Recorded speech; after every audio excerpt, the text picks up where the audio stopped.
On Tuesday, House Democrats prepared some legislation that would raise the minimum wage from $7.25 per hour to $15 an hour, and that's more than doubling it. So I'm going to quote here from Reason Magazine again. As of September 2020, 100,000 businesses that initially shuttered temporarily were declared dead, a number that has surely expanded through the COVID-19 winter surge. Many other establishments are on their deathbeds. The life support, named Raise the Wage Act of 2021, could very well do them in, akin to replacing a diabetic's insulin with a sugary drink and hoping for the best. So here's the thing.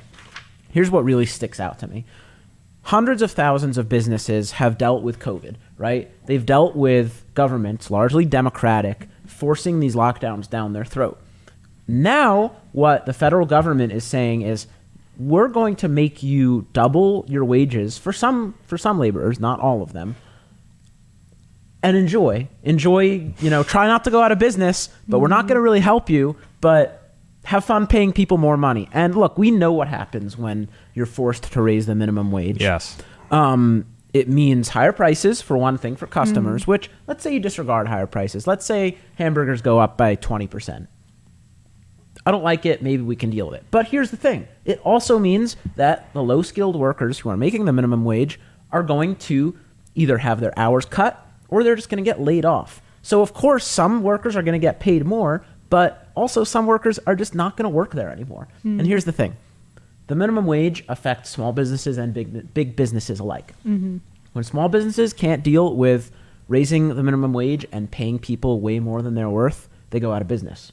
When big businesses do it, they go automate. They automate what we see with McDonald's with those automatic kiosks, and what we're going to be seeing at more restaurants and more businesses as the years go on. Big businesses can handle it. Small businesses can't. So what we're going to see is just the increased corporatization of America, where small businesses are the lifeblood of the economy, and we're just going to see them kind of die out slowly if this becomes law, which I hope it doesn't. Yeah, I mean, in the year of COVID, that's kind of been the common theme of Democrat policies, is that they've hampered down on small businesses and they've benefited big business and people higher up on the economic scale. And we're not. I mean, as conservatives or libertarians, as small government people, we're not anti-big business. No, but we realize that it's best when it's a mixture of big businesses add a lot to the economy and small businesses add a lot to the economy. We have to have both.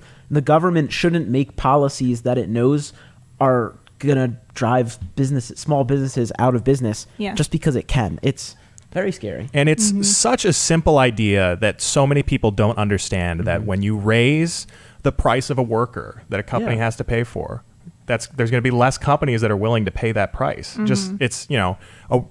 Labor is an asset just like anything else. And if that asset becomes more expensive, it behooves a lot of companies to try to find other solutions, which leads people out of work. It's such simple logic. It is. And yet I would say the majority of people don't get that. Here's a question for you guys. Have either of you worked fast food or restaurant jobs before?